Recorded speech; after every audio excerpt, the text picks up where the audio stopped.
Savannah News TV, we are live. Savannah News TV. Our CEO Prince Radekole, Olujimi Jabo Savannah News TV. I'm a living witness. Keep watching Savannah News TV. Like and subscribe to our page on Facebook, YouTube, and Twitter at Savannah News TV. Yeah, good afternoon from here. It's exactly 12:13 p.m. Toronto time, and as earlier advertised on some platform some few hours ago, we are talking about the situation in Ondo State. It's no longer news that the governor of the state has been out of the state for a while now, and things are falling apart in that state. And as usual, we are bringing in to this studio a son of the soil, an activist, a social commentator, a comrade, and a barrister at law at the Supreme Court. I am not talking than any other person than barrister, comrade Allen Showore. I will bring in, I will usher in now just in a minute, because it has been a long time I've tried to track him down, but thank God we are able to track this gentleman down today. Good afternoon, Barrister Allen Showore. You are live on Savannah Television Corporation Worldwide. Yeah, good afternoon. Chief Jacob. Good afternoon, Nigeria. Good afternoon, everyone, wherever you are watching live. Thank you very much, Comrade Allen. I'm sure you are in Abuja, right, Comrade? Yes, I'm in Abuja right now. Okay, Comrade. Thank you very much. From Abuja. Yeah, thank you very much for your time, at least for finding time today to answer our request. Without wasting the time of our viewers across the world. You are once an aide to the governor of Ondo State, and you have worked closely with both the governor and the deputy governor of Ondo State for some years before you parted ways with them.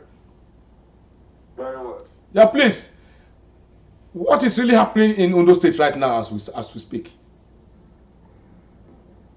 Yeah, thank you very much, our able and dynamic publisher of Savannah News. Thank you, sir. Yeah, the present situation in Ondo State is very dicey. We continue to pray to God to grant the governor complete healings. Let me quickly add, because of what is going on, dead witches do not kill people, and rumor of death does not kill anybody. If rumor of death kill people, our people will have died long time ago. Yeah, exactly. Dead witches. If dead witches, somebody that is dead killed, a lot of our political leaders will have died long ago, because in truth, many of the Nigerian people, in their private abodes, because of bad government policy, sometimes they, out of annoyance, they wish that their leaders are dead. So, yeah, but this still don't matter. But because of our religiosity, we have to talk practically. I'm not saying that we have to talk. Let's pray to God. There is nothing God cannot do to continue to intervene, because naturally, an average politician in Ondo State will pray for a to finish his tenure, so that the political permutation, the political order will not be altered, so that nobody will be given an undue advantage. So other politicians in PDP, even more in PDP, they want the governor to finish his tenure so they can settle down and start to contest for the next.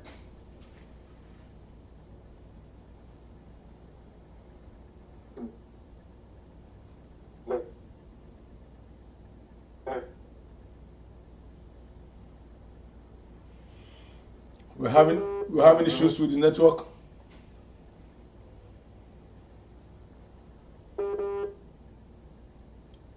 Comrade.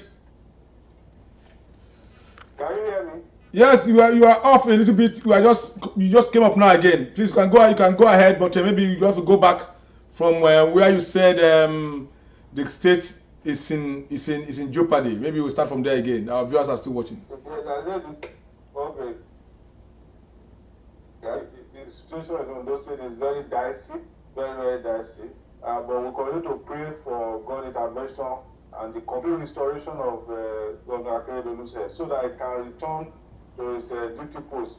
And I was trying to say that all politicians in those major stakeholders, particularly those who want to contest for the governorship in 2024, which is next year, every one of them are wishing that the governor will lead to complete his so that they can start the preparation for the 2024 governorship election in Ondo State. So, in this sense, nobody is wishing that the governor is dead. But it's sad that we are human beings. Everybody will fall sick. Sometimes you fall sick, you get well. Sometimes you fall sick, you don't get well. Sometimes you don't even fall sick. People die. Sometimes you fall sick, you don't die, and you don't get well. Okay. So everything is dependent on God. Yeah. So the situation is that Mr. Governor is on his sick bed and he has transmitted power.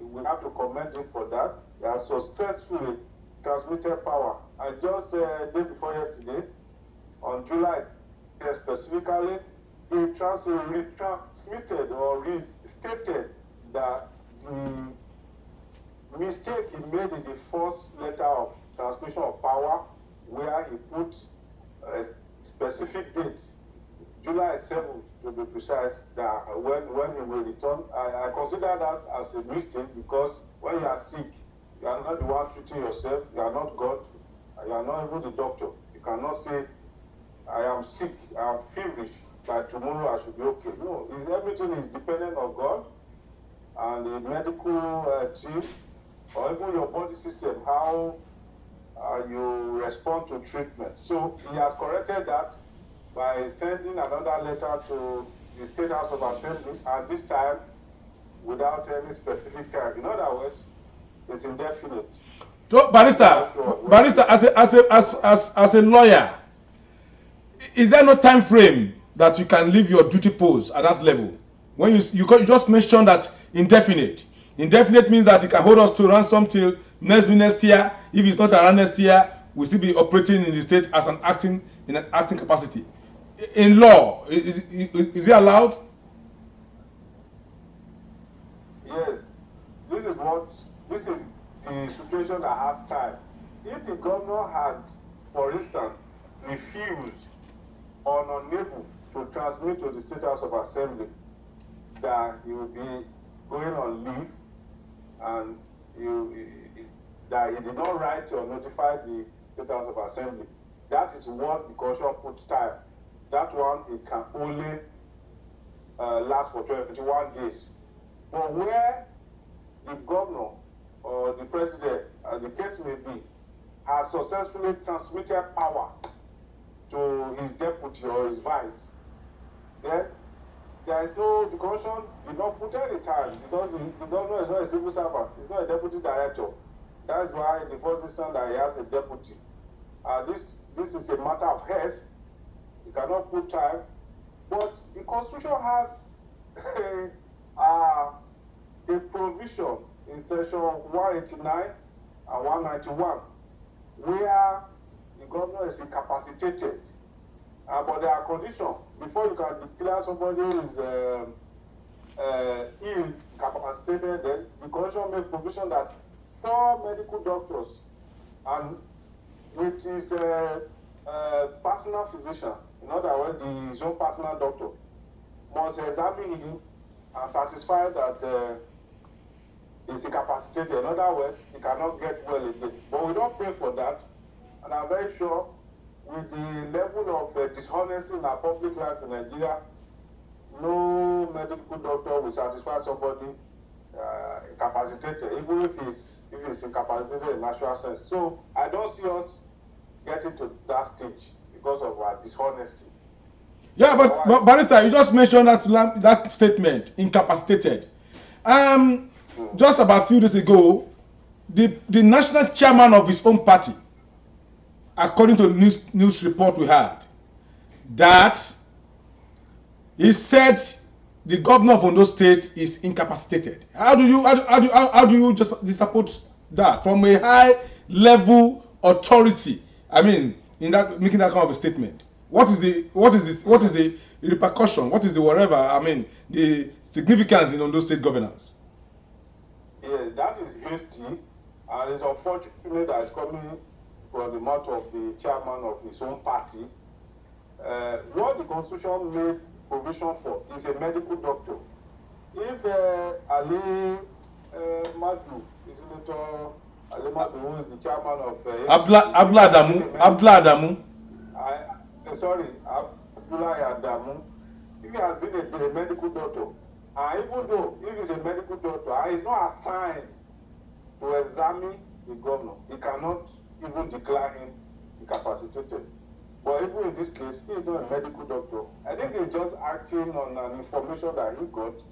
So we take that as a political statement capable of causing tension in our dear state, and we pray that such situation will not occur.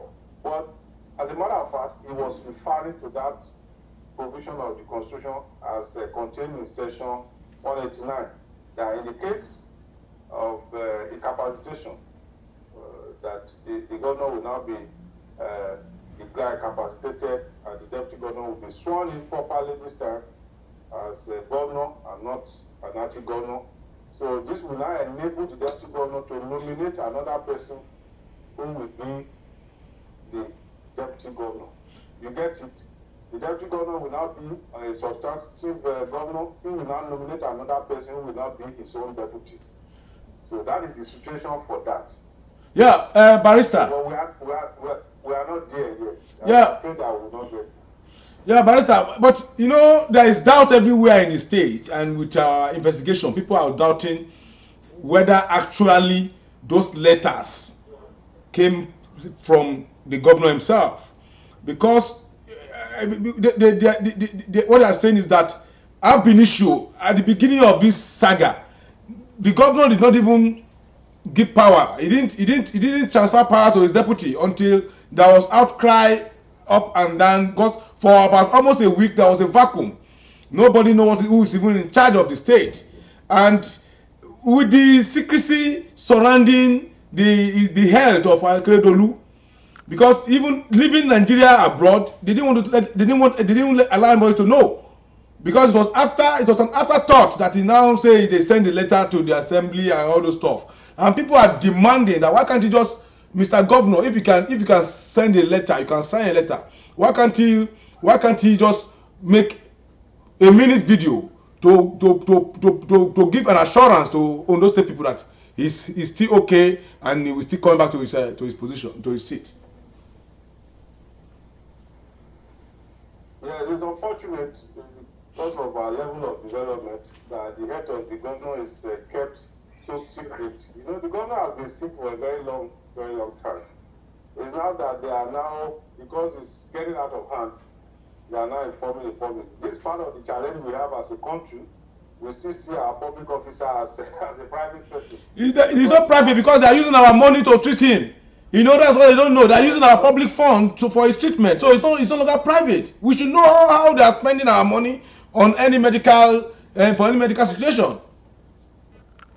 You know, if you recall, by May, early May, the governor write the State House of Assembly that was taking 15-day annual leave. His plan was that he was going to return by 26th of May. He didn't call it sick leave, but at that time the governor was sick in actual sense. So unfortunately, he could not resume back as planned on 26th. So there was a letter then which they call clarification on the resumption day of governor. The letter now shifted the resumption day from 26th to 1st of April. That is Workers' Day. And unfortunately, when the governor returned this time, he barely will resume to his work before again the discipline became worse. So he left. Even he has traveled out before they submitted the letter of transmission of power. That is the problem there. That is the problem. Want to know that is it that because of it in some quarters they said that letter is being written by some individuals in the state, you know, just to deceive the people that is coming from Mr. Governor. Two things will have happened. It is either because I know Akeredolu very well. Governor Akeredolu will have written that letter in the first instance, and some of these people refuse to submit the letter. You know, and now this second one, which is unnecessary as far as I'm concerned, is unnecessary. Well, they are just trying to cure the defect in the first letter. I doubt this second one, if Mr. Governor was able to write any letter. But it's enough. The first one is enough if he actually has written. Even if he has not written, the Constitution will have taken care of that, because after 21 days, the State House of Assembly, through a simple majority resolution passed, the deputy governor will become acting. So, whichever way, there's no how they will have been able to put the state in the dark, because the experience of President Yadua, late President Yadua, has made the National Assembly to amend the Constitution. So we now have a Senate arrangement where the head of the chief executive, either of a state or the nation, is kept his secrecy and made, you know, in this very surreptitious way. But we thank God that the Constitution will have taken care of that, and that's exactly what has happened. Because the Constitution has cured it, and his letter, or the purported letter, has cured it. So, either way, the deputy governor is now the acting governor. So okay, with you, but comrade, with your experience, comrade, with your experience being in governance, are you seeing Lucky Aiyedatiwa in a proper acting capacity in the state as the acting governor? Well, see, when I started, hello, are you with me? Yes, the world is listening. We are all listening to you.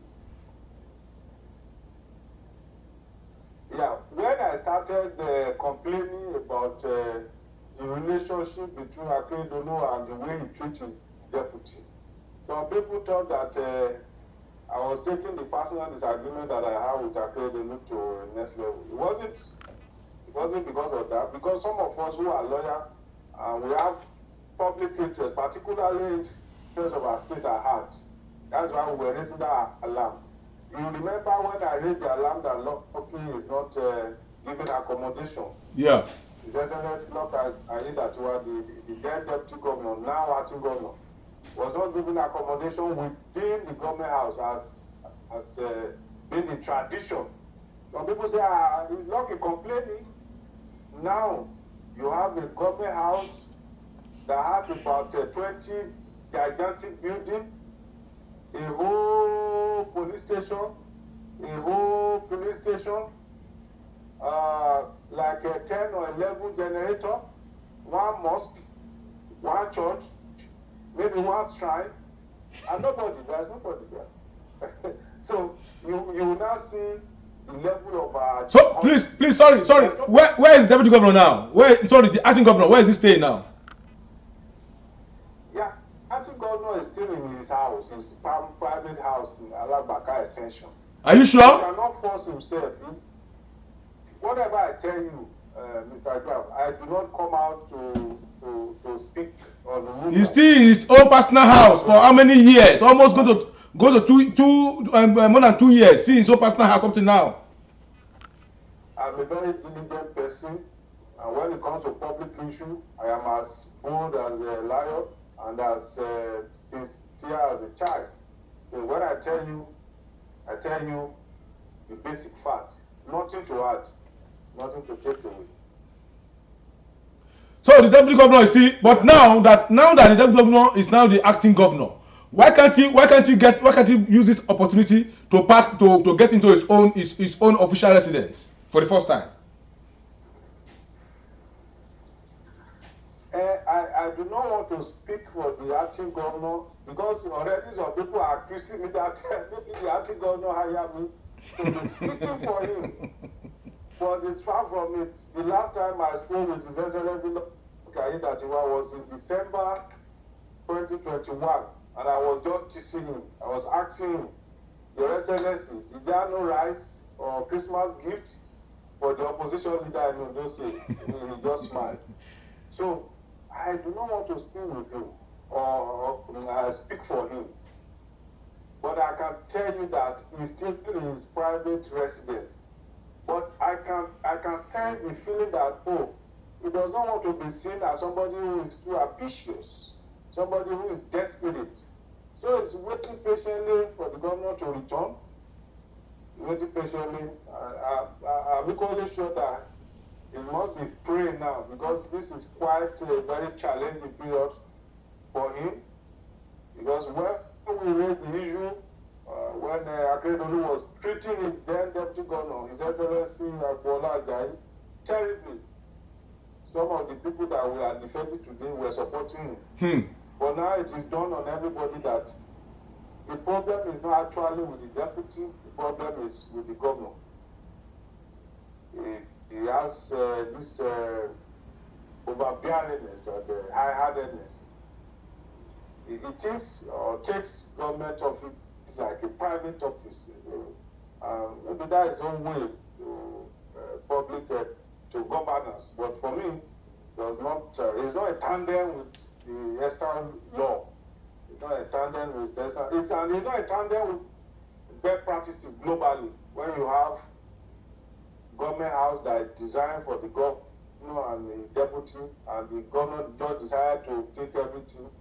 When you have vehicle that is meant for the governor and the deputy, and you just decide to allocate very few and treat you like your personal assistants, it's rather unfortunate. But I think everyone is learning now because at the end of time, it is like, comrade, don't you think what happened during Yaradua and Goodluck? You know, they are both lucky. I mean, Goodluck, Ebele Jonathan. Don't you think that the same scenario will come to play? Because if you see, then I'm very sure when Yaradua was very ill, very sick, Goodluck was maltreated, was treated by the loyalists of Yaradua. But when Yaradua came on board, when Jonathan came on board after the whole thing happened, the first thing he did was to discard all the loyalists of Yaradua, which I know about. Then the Minister of Agriculture then, who was very, very loyal to Yaradua, he was one of the strongest, whatever. One Maru. Yeah, he was thrown. They were all thrown overboard. Don't you think that is what the same scenario that is playing in those states, that Lucky is just playing that type of game of a man not over ambitious, but when I get to where I'm going to, I know what to do? Because we are all human beings. We can be pretending. Nobody will be denied. I can't, because the same vote that brought Akeredolu to power is the same vote that brought Lucky Aiyetidawa to power, right? And it's actually, honestly, I'm hearing for the first time now that Lucky has not resumed in his own official residence. So I'm not saying anybody should die. God should keep Akeredolu so that he will not change the equation. But God knows the best. God knows how he's going to play all the game out. We don't know more than God. Don't you think that Lucky is just playing the sit-down look man role? Because with the information we are hearing up to this moment, Lucky is just an acting governor on the lips, not on paper, not on power. That's what is coming up. So what do you think we are on those states should be looking for? Either on this side, Akeredolu comes back, or God forbid, if Akeredolu will not come back. let me quickly answer some of these numerous questions. The first one is that the similarity that you want me to draw between the Yadua scenario and Akeredolu, there will not be similarity in terms of the fact that Akeredolu will not die. Amen. Amen. But you said it. What you said earlier. You said earlier in the beginning of this interview that anybody can die anytime. Of course. But the similarity in the other side, the circumstances, the similarity in the other circumstances is very striking. Good luck. This one is lucky. And additional name to lucky Ayedatiwa is Ayedatiwa. Like you know the interpretation of Ayedatiwa. Lucky Ayedatiwa. So the similarity in name is very striking. Then when you now look at the same way that the Kaaba prevented Goodluck Jonathan from assessing, it was that time that even for the first time that the vice president was not allowed to leave in Aso Rock. It was that time that they started the new building for the vice president. I don't know whether they have completed it now or not. Otherwise, not President Obasanjo, both the president and his vice were living the same compound. But when Yadua came, they separated him from the government, the Aso Rock, and started a building. I think they had to move to other Aguda House or something. Aguda House, yeah.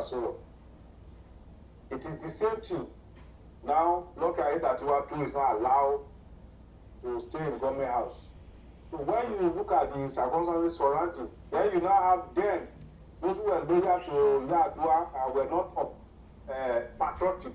Because a lot of people don't know the meaning of patriotism and this circumstances that they call loyalty. You are patriotic when you love your country, when you put the love of your country above self.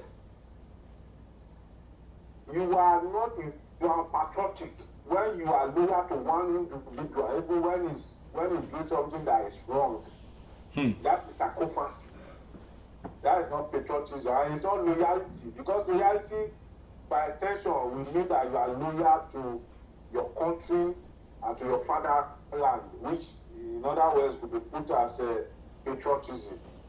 But this allegiance, this oath of allegiance to an individual is sacrifice. It could be tantamount to worshiping human being. So when you consider that, when you consider the activities of people like the special advisor to the governor on special duty and union matter, Dare Arakbaye, who has constituted himself to mini god in Ondo State. He was head of service, he retired. He did not post when he retired. Even before he retired, he was the permanent secretary, government house and protocol. When he eventually became the head of service, he did not post any permanent secretary to government house and protocol. He was still the permanent secretary, government house and protocol. Eventually he retired. In fact, his tenure was extended, but eventually he retired. When he retired, he became advisor to the governor on union and special duty or whatever the nomenclature. He is still acting as the permanent secretary, government house and protocol, even when he's no longer a civil servant. So you see that kind of, then you have the light of the commissioner of finance, Wale Akinteriwa, who was the commissioner for finance. He was commissioner for finance during Olusegun Mimiko. He kept some file away from Olusegun Mimiko when he left the government. When Akeredolu eventually became the governor, he came back and became again the commissioner for finance. And he's going to go and fetch some of those files, some of those money that he hid from government. And he's still the commissioner of finance up to now. So these are senior members of the cabal in those states. Yeah. who are Yeah. consider themselves like the former minister of Agri that you earlier mentioned. So Yeah. those are the similarities. Yeah. Comrade. Another scenario I want you to just juxtapose with me. When Buhari was sick and he was away, and Osinbajo was in acting capacity, that was when he fired the head of service and he fired the director of DSS. Those high authorities were fired, and there was a rumor going around that you mentioned some names now, that why can't the acting governor follow suit? Because like now, is it not the Aragbaye you're talking about? I'm sure I want my people to see it. I saw this somewhere. Okay, see that chair? That chair, that chair is labeled governor. Governor, yes. That chair is labeled governor, and this is a state where we have an acting governor. And see, and he went there. He went. This was a function, and this man went and sat there with that label behind him as governor. Is this not even enough for an acting governor to sack this individual? Yes, well, it was Segun Mabel who wrote a poem. She stooped to conquer. The deputy governor may be stupid to conquer. Otherwise, this is an aberration. It's a constitutional aberration. And it amounts to sheer ignorance on the part of somebody who was a very senior civil servant, head of service before he retired, not to know that this is mutiny, this is power robbery, this is treasonable. Because now in Ondo State, let me tell you, and let me use this opportunity to enlighten the general public. 2 offices now does not exist in Ondo State. There is no such office as office of the governor, because the governor has relinquished all the powers given to him as governor. He has transmitted it to his deputy, now as acting. So the office of the governor is kept in abeyance. Then the then deputy governor has stepped up to take up the duties and all the responsibility of a governor as acting governor. Even his own office, which is office of the deputy governor, is put in abeyance. So the implication of this is that only one office now is the highest authority, those that can exercise the powers and function of the governor of Ondo State. They ignorantly think that the only office you can represent is the governor's office. It's wrong. For now, it is only the acting governor that can represent the governor. That office is only the acting governor. And the acting governor cannot subdelegate that power that is given to him. He cannot subdelegate it to anybody. For instance, you now have the representative of the acting governor. That's an aberration. But any of these officers who are desperate or who are committed to serve the state can represent Ondo State governor and Ondo State government. Are you with me? Yeah. They can represent Ondo State government. The secretary to the state government can represent Ondo State government. Commissioner can represent Ondo State government. Permanent secretary can represent Ondo State government. And those who want to represent Akeredolu, who as the husband of Betty Ayedatiwa and father of Babajide, maybe in a church or maybe ceremony, they can go and represent Oluwarotimi Akeredolu, SAN, not the governor. They can represent himself. They can represent him in the family meeting, naming ceremony, church program as Oluwarotimi Akeredolu. But nobody in Ondo State now can represent the governor because that power has been transmitted to the acting governor, and there is nobody who can represent the deputy governor because the deputy governor has stepped up to take up the challenge and the duty and all functions of the office of the governor. So it was an aberration And I think it is unforgivable. It is not pardonable. It must be sanctioned. Because I remembered, I remembered when this was in the military circle, when Al Mustafa, the then CSO to Abacha, he made a statement. He said when they called all the service chiefs and when the corpse of Abacha was still lying down at the villa, that when he came into the place, he saw Absalam sitting down on the seat of the CNC. He said because he was magnanimous enough that being the CSO at that moment, he would have brought out his pistol and kill him there on the spot. So he said because that was mutiny, because he has not been conferred as a CNC and he should not have sat down on that seat he was sitting. And I think that is exactly what Aragbaye has just done. He has committed what we call a political mutiny.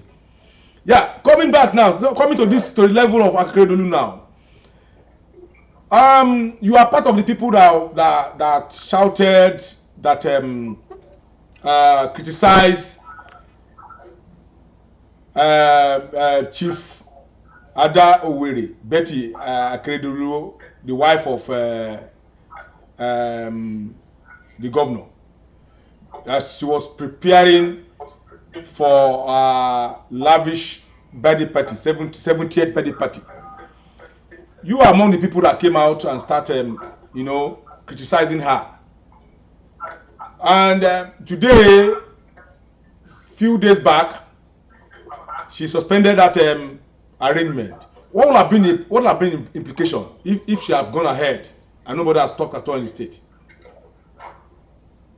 Yeah, you see, sometimes, in truth, he ends up that the people that you think that hate you or the people that you think that don't like you because they are telling you the truth are actually the people who, by their actions, are displaying true love. You know, when we started this saga, for instance, that is what criticism does in public life or in governance. Even, Akeredolu never wanted to attend to his head, not until people started to talk about it. He's sick, and he was just taking it lightly. Even his family, they abandoned him in Ibadan. Not until people start to talk, Akeredolu is sick, and so they now realize that they are making mistake. How can your own husband, be sick on the hospital bed? He was born on the 20th, and her husband was born on the 21st. So they're almost like twins. And the other one is on sick bed, and you want to be celebrating your birthday, and people are talking about him, and all these media hiring, they came and say, what is bad is celebrating 70th birthday. As if the first person that will cross 70th birthday, as if she does not celebrate the 70th birthday, she cannot celebrate 71, 72. What is one guy celebrating 89 today? So when you talk about some of these things today, sometimes the psychophants, they will just come and be blabbing. Is it morally right for the husband to be sick and the wife is celebrating? Do you sing ballad in burial, what is it called? No. So it doesn't change. It amounts to high level of insensitivity that the husband is sick and the wife was planning to be doing one elaborate birthday that she was planning to use to raise money. Greedy first lady. Yeah. You just mentioned that statement. Yeah.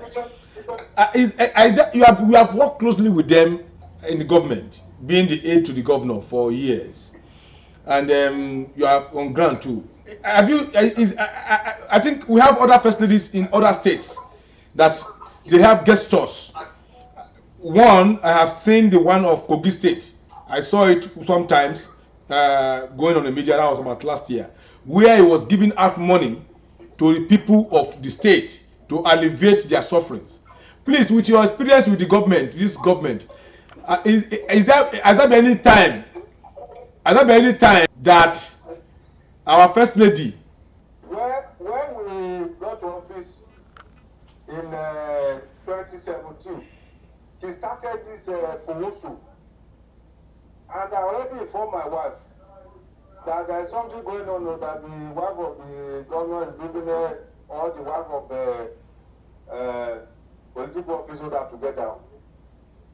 When I get to the office, the second day, they say membership form is 10,000. I said 10,000. So my wife will pay 10,000 naira to belong to one association because of my position. I said no.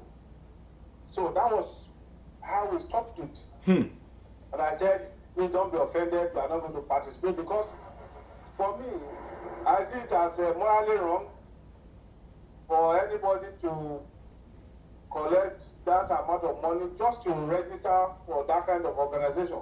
So, if we know from the onset, it was a company, it was a profit-making organization. So, with due respect to the wife of the governor, since she became the first lady of Ondo State, it has always been about raking money. You remember the case of a woman that has cancer? Yeah. Yeah. This woman used her picture to raise money to million, and she never delivered the complete money to the woman. Eventually, the woman died. So we have abundance evidence, overwhelming evidence that this woman she's in for business. They have milk on those state dry.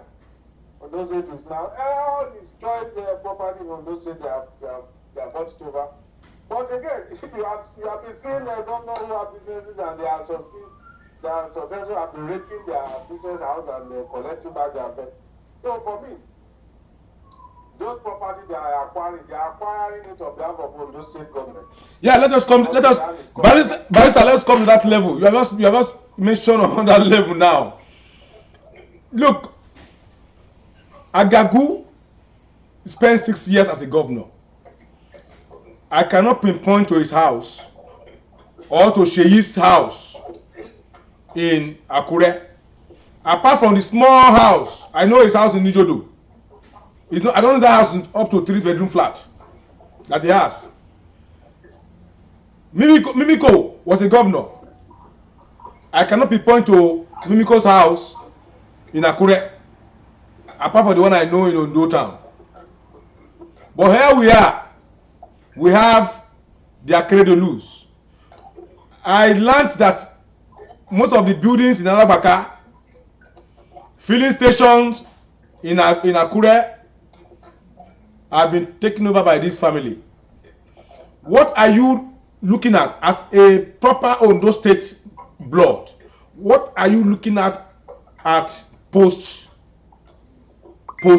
Akeredolu government? Yeah, we have seen globally, we have seen former presidently in US, the former president of America for the first time. That's Donald Trump. Trump is been asked to give account of his deeds. Now in Nigeria, even when the extension has not gotten to the former president, in Kano, in Benue, in Benue, in Sambara, the Ikube government has set up serious committee to recover and come to question the activities of the immediate past governors. And I can assure you, they have to give account. So a day of reckoning is equally coming. And that's why I'm praying that Akeredolu will leave. So that some of this property, he must go and tell us where he even acquired those ones that we don't even know, so that the state can take over some of this. He's just investing for the state. We know who we are in Ondo State, and we don't give to frivolities. We do not sweep this kind of a thing under the carpet. he will need to finish his tenure. And don't forget that he has laid down a very, very bad example. No deputy governor or governor will go with any vehicle. So he's going to leave the Alabaga government house without any vehicle. Then all the buildings, all the filling stations, all the hotel they acquire with Ondo State money. Ondo State will recover it. Will recover it. It's not hidden. It is hidden now because they are still in power. The moment they are out of power, people, ordinary people will be pointing to those filling stations that this is filling station, this is hotel. And don't say, you will just walk there and take it over. It happened during Nico's tenure. A commissioner that used Ondo State government to buy some equipment. Equipment were taken over. It's very easy. They are traceable. Traceable. So I just buy those things for those state government. Some of those hotels they be used for public offices or motherless babies' home. Okay, Barrister, you know, let us come to this level.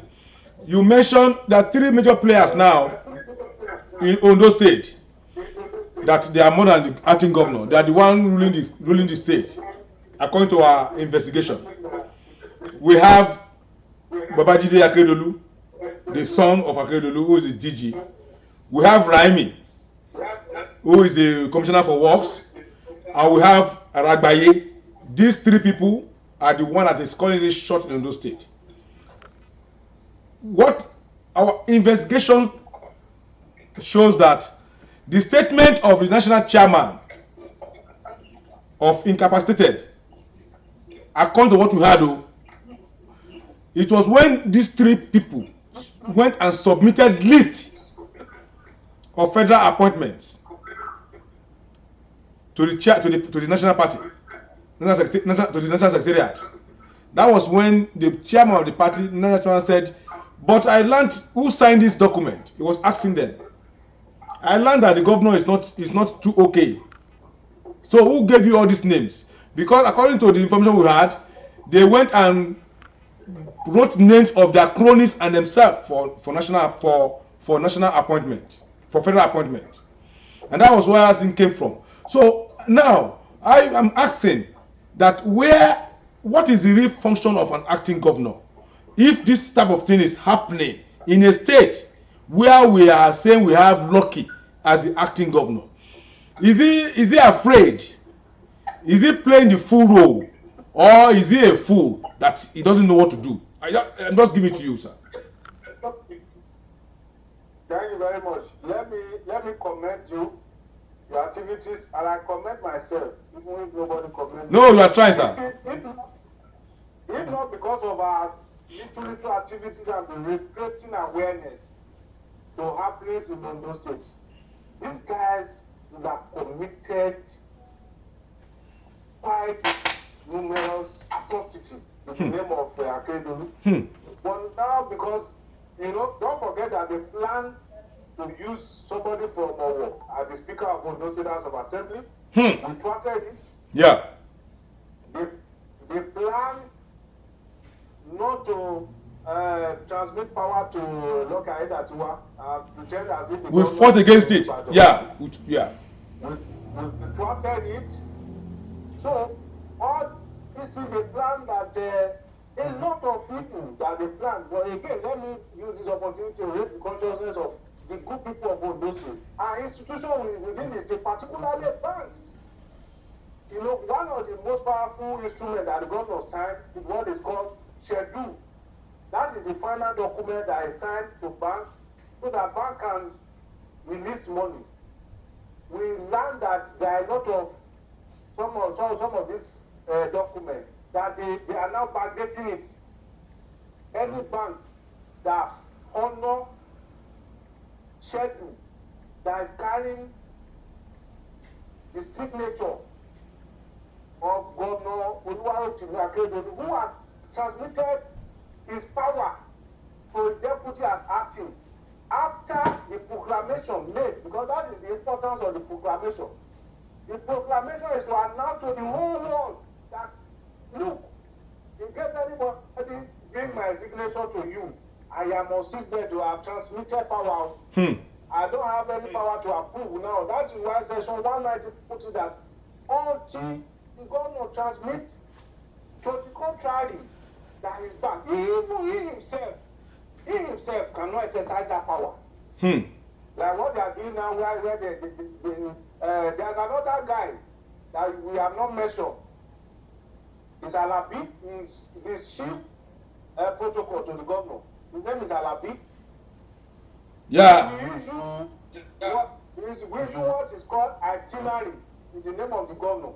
Itinerary is the activity of the governor for a day. Every day you release it in the evening against the activity of tomorrow.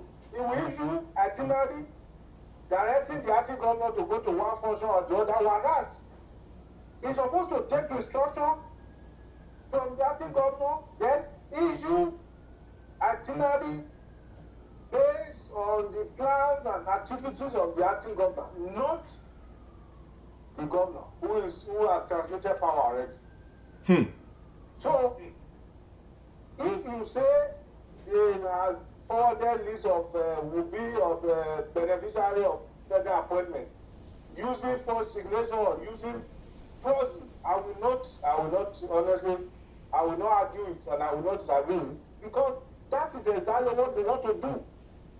Babajide, the last born of the governor, want to be using his father's name to indirectly control whatever happens in Ondo State. And it's sad that even some adults, some mentally people that you don't even believe could go for power, they are there, they say, yes sir, office of Babajide, yes sir. Somebody who nearly finished service and is now perhaps the richest young man in Nigeria. No, Comrade, there's even this saying that we had. They said they are even afraid of Babajide more than the governor. They fear Babajide more than the governor. It's possible. I'm telling you the fact. I'm giving you an in-house information from the government house. If Babajide is coming, everybody will just go and hide somewhere.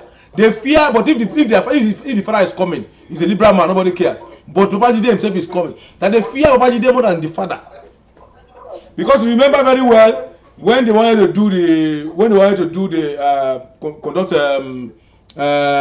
election into the state offices, the son Babajide backed the present youth leader Ayo, while the mother brought this prince Dapo for the same position.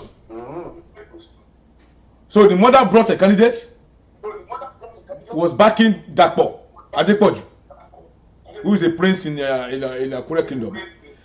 Then Babajide brought Ayo, who is the PA to D.I. Kekemeke. So you can even see the ramble in that house. At the end of the day, the Babajide, in fact, I even learned that he was never in talking time with the mother for a long time. He's the alpha and omega of that cabal. So also what happened in your own local government. No, sorry, in Laje, where the present House of Assembly member there, that lady, she is the candidate.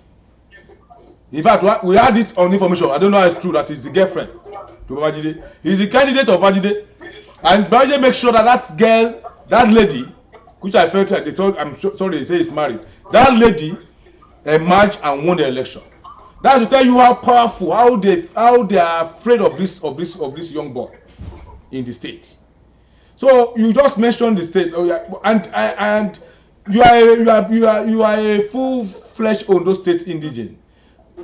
When did we get to this level of selling our pride for porridge? I don't know. Is this just starting? Yeah, it's our influence. Honestly, it's largely that is why some of us will take up this challenge. Because when we have people like Pa Bonigi, when he was here active. Yeah, go ahead. When people like Pa Bonigi, when he was very active, he will have come out to speak. We have people like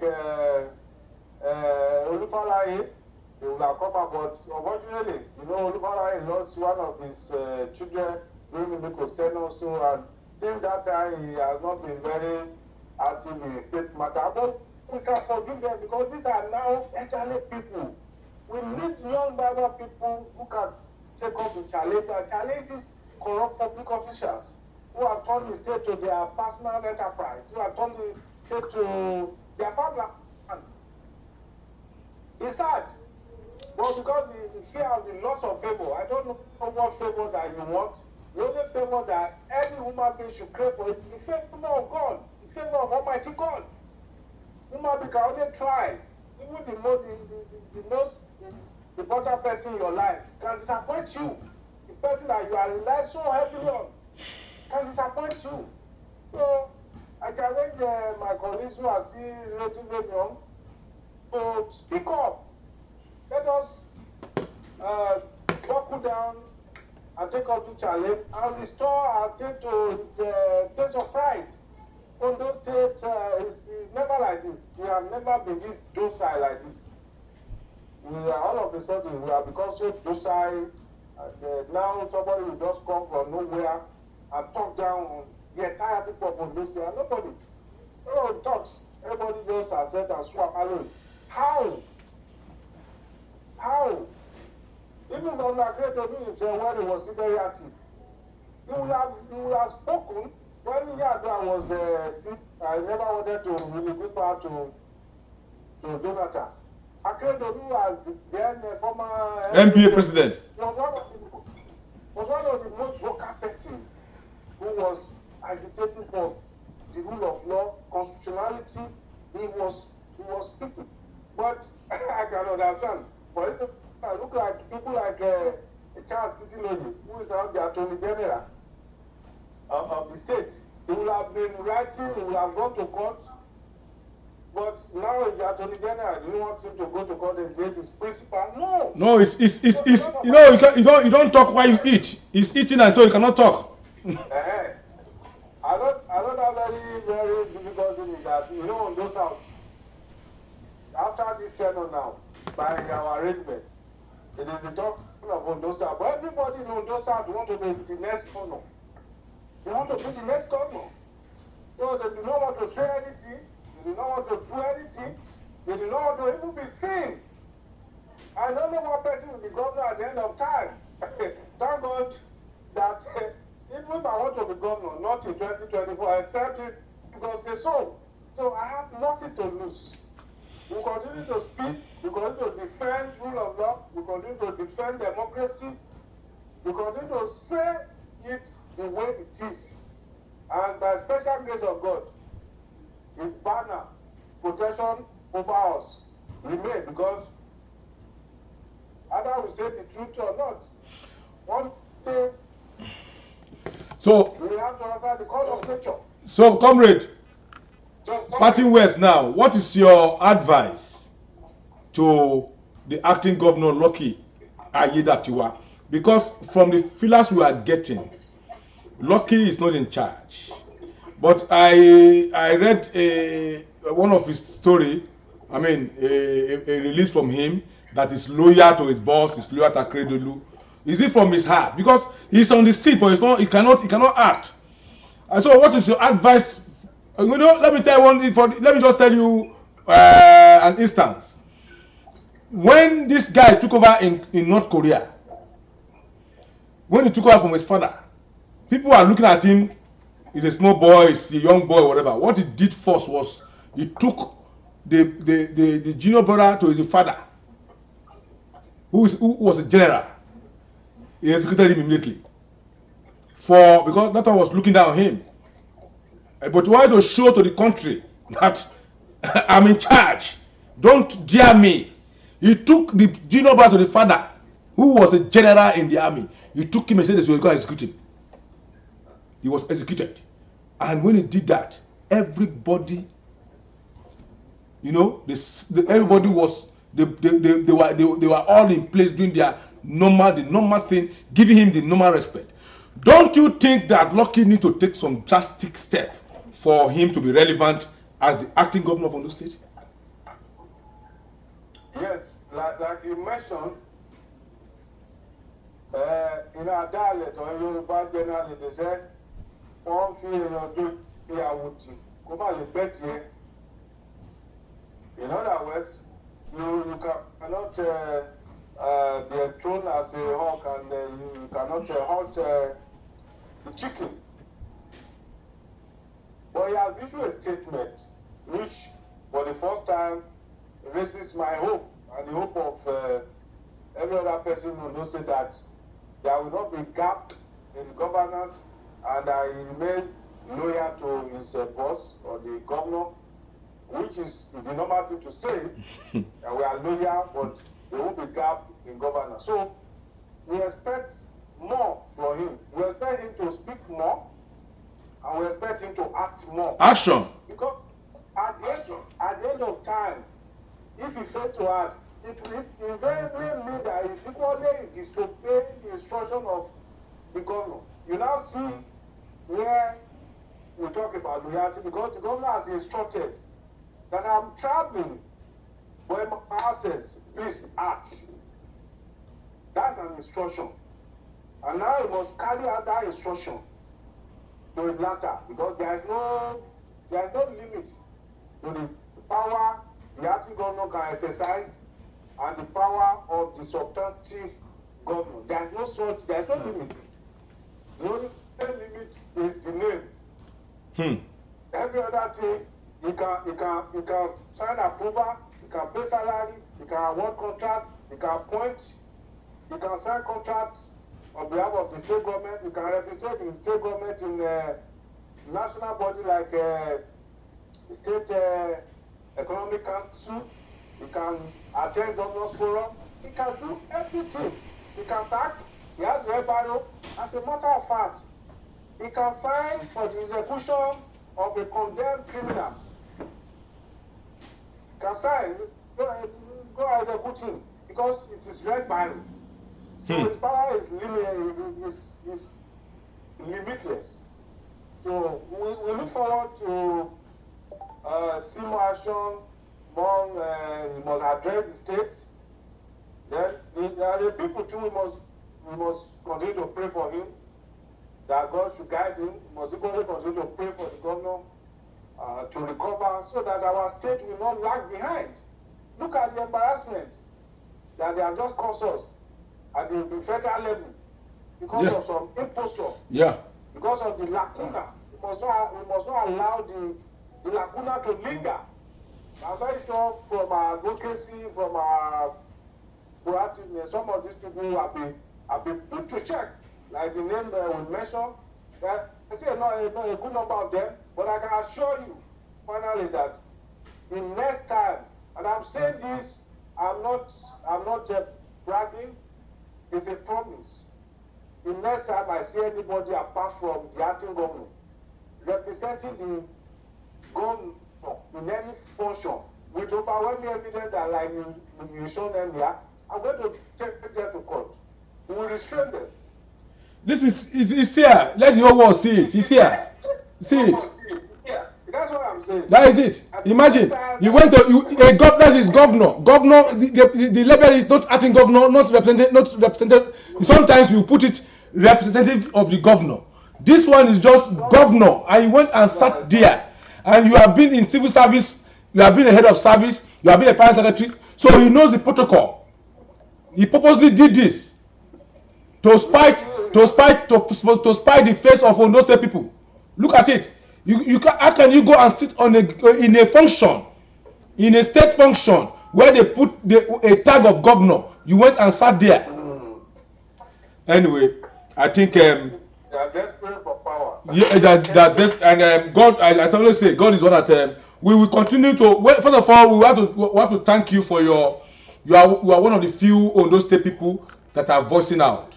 You didn't join the wagon of let me just eat my own and just keep quiet.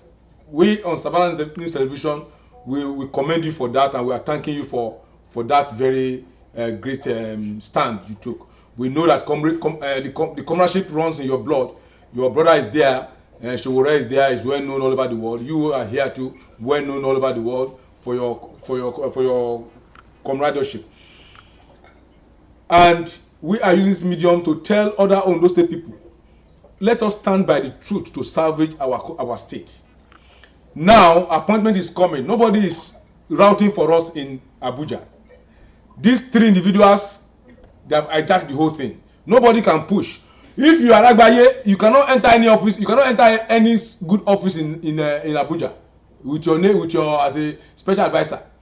If you are the son of the governor, you cannot enter any office in Abuja except somebody takes you. My brother took him to see the president last time. That is my senator Jim Ibrahim. He took the son of the governor to go and meet the president. He can't go on his own. If you are the commissioner for works in Ondo State, you cannot open any door in Abuja. The only person that can open door in Abuja now as we speak now is Lucky Ayedatiwa, who is the acting governor.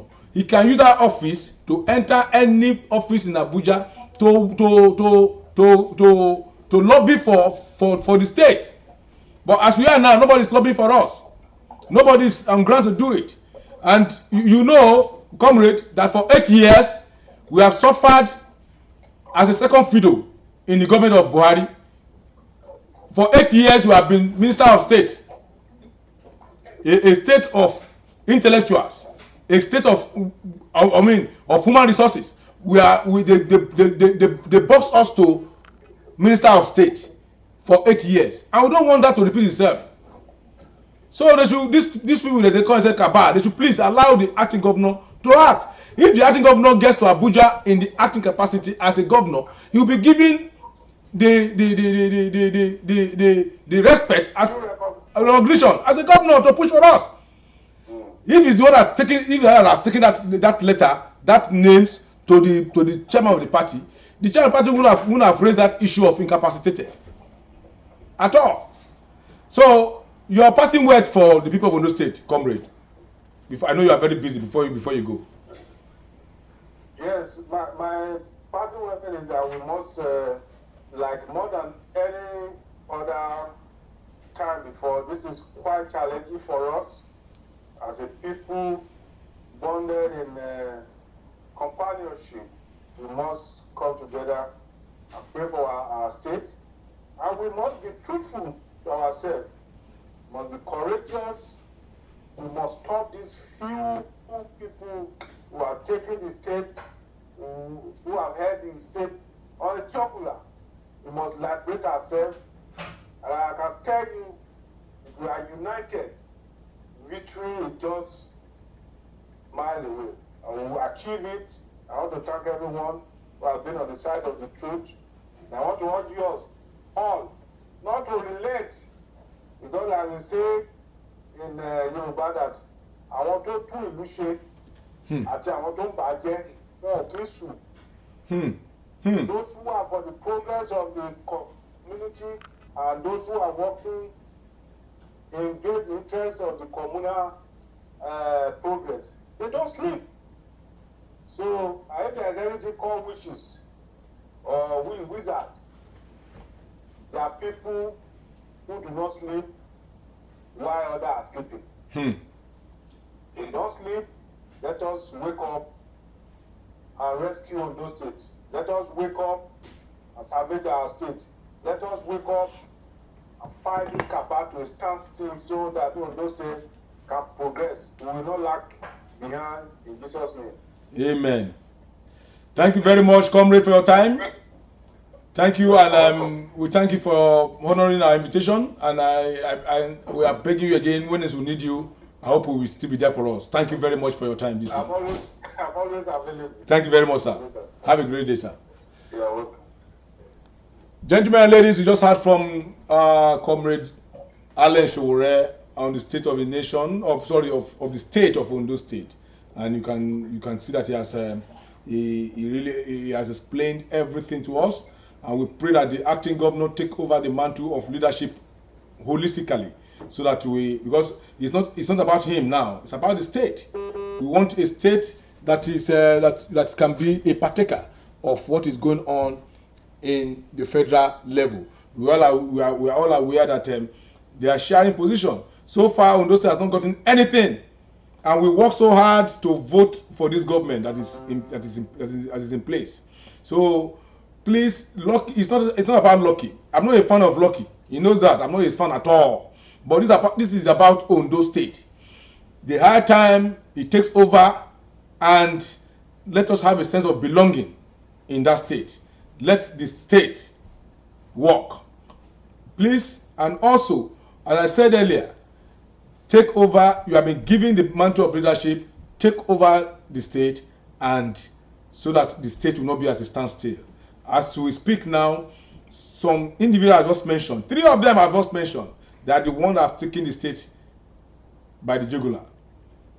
Raimi, the commissioner for works, Aragbaye, the special advisor to the governor, and the son of the governor. These 3 people are the ones that have taken that state for granted, a state of people of timber and caliber.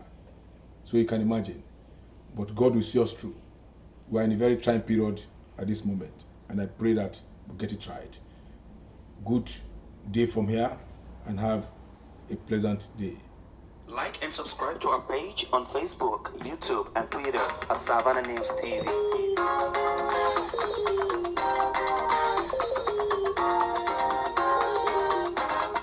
Tune in and watch Savannah News TV.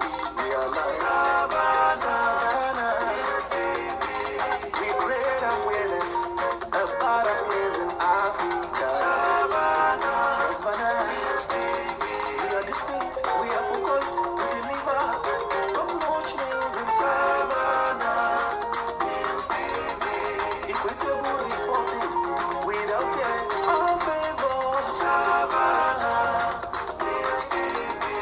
Things are positive, change to us, and our environment is our aim. Savannah News TV. Tune in and watch Savannah News TV. We are live. Savannah News TV. Our CEO Prince Radekole Oluchimi Chako. Savannah News TV. Maybe lately I'm a living witness watching Savannah News TV. Like and subscribe to our page on Facebook, YouTube, and Twitter at Savannah News TV.